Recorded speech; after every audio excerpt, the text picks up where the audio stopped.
সময়টা ছিল 2014। আমি তখন ক্লাস 4-এ পড়তাম।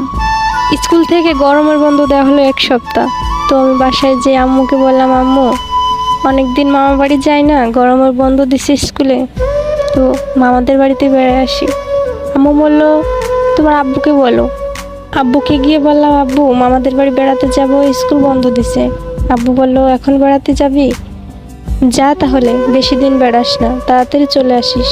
আম্মু বলল আজ তো বৃহস্পতিবার, কাল যাস, কাল তো শুক্রবার, কাল আমি ডাক্তার কাছে যাব, ওখান থেকে ওষুধ কিনে নিয়ে তোর এগিয়ে দিয়ে আমি চলে আসব।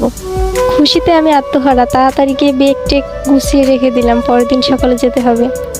মামাদের বাসা আমাদের বাসা থেকে বেশি দূর না, 20 টাকার ভাড়া। আম্মু ওষুধ কিনে আমাকে মামা বাড়ি রেখে বাসায় চলে গেল। দিনটা খুব ভালোই কাটছিল আমার মামা বাড়ি গিয়ে। আমরা এক ব্যাচের কয়জন ছিলাম, মামাতো ভাই মামাতো বোন। অনেক ভালো লাগতো মামাদের বাড়িতে গেলে। মাঝখানে একটা দিন চলেও গেল। রোববার সকালবেলা খাওয়া দাওয়া শেষ করে বাড়ির পিছনের বাগানটাতে খেলা করছিলাম কয়জন মিলে। হঠাৎ করে দেখি আমার আব্বু এসে বলতেছে, তামান্না এদিকে আয়। আমি বললাম, আব্বু তুমি কখন আসলা? আব্বু বলতেছে, এই তো এখন আসছি, চল বাড়ি চল। আমি বলতেছি, কেন আব্বু? 2 দিনই তো হয়নি, এখনো আসছি। আব্বু বলতেছে, তোকে ছাড়া ভালো লাগে না, বাড়িটা ফাঁকা ফাঁকা লাগে, চল আমার সাথে চল, বাজার করে নিয়ে ওদিক দিয়ে চলে যাব। সেদিন ছিল হাটের দিন, আমাদের ওখানে হাট বসতো রবিবারে। আমিও জেদি বাচ্চা, আমি বললাম না আমি যাব না এখন, তুমি চলে যাও, আমি কদিন থেকে তারপর যাব। আমার আব্বুর মুখটা কেমন জানি ভারী হয়ে গেল। 20 টাকা হাতে দিয়ে বলল, আচ্ছা ঠিক আছে, কিছু কিনে খাস। তাই বলে বেশিক্ষণ আর দাঁড়ালো না আব্বু, তাড়াতাড়ি বাড়ির দিকে রওনা দিল। আমি একবার ভাবলাম আব্বুর কি হলো, হঠাৎ করে মন খারাপ করে আবার চলে গেল। ভেবেও আর ভাবলাম না, তাড়াতাড়ি গিয়ে ওদের সাথে আবার যোগ দিলাম খেলায়। দুপুরবেলা খাওয়া দাওয়া শেষ করার পর মামার রুমে যেয়ে টিভি দেখতে লাগলাম। টিভি দেখতেছি কিন্তু আমার মনে কোনো শান্তি হচ্ছে না। চোখ দিয়ে মনে হচ্ছে চোখগুলো কেমন বের হয়ে যাচ্ছে, আমার পরানটা উতলা লাগছে খুব। জানি না কেন এমন হচ্ছে কেন। আমার রুম থেকে একবার বাইরে বের হচ্ছি, আবার রুমে ঢুকছি, টিভি দেখছি, তবুও মনে কেমন জানি লাগছে, চোখ দিয়ে এমনি এমনি পানি বের হচ্ছে, মনের ভিতর শান্তি পাচ্ছি না। হঠাৎ করে কে জানি আমার আন্টির ফোনে ফোন দিছে। ফোন দেওয়ার পর 4-5 জনে মিলে পিস পিস করে কী জানি বলছে। আমার কাছে মনে হচ্ছে ওরা আমার কাছে কিছু লুকাচ্ছে। এরপর আন্টি আমাকে এসে বলতেছে, তোর আব্বু অনেক অসুস্থ, তাড়াতাড়ি চল, বাড়িতে যেতে হবে এখনই।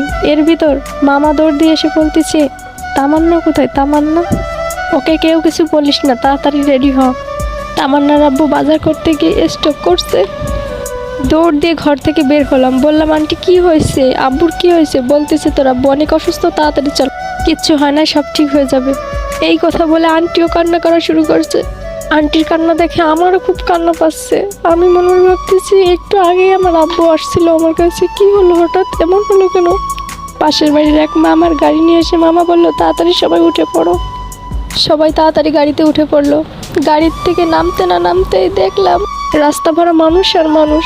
হঠাৎ করে আমার ভাই দৌড় দিয়ে এসে বললো, আমার না বোন, আমার এটা আমাদের সাথে কি হলো?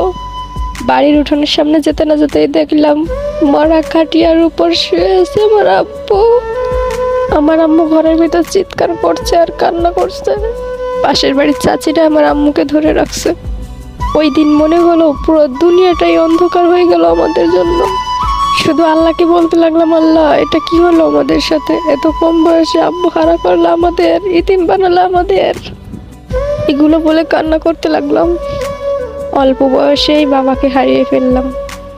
এখন অনেকটা বড় হয়ে গেছি, ভালো মন্দ বুঝতে শিখে গেছি, কিন্তু ওই অভাবটা না কোনোদিন আর পূর্ণ হবে না। বাবা মানেই হচ্ছে একটা বটগাছ, যে সব সময় ছায়া দিয়ে থাকে। ওই ছায়াটা যখন সরে যাবে না, তখন বুঝবা বাবার মূল্যটা।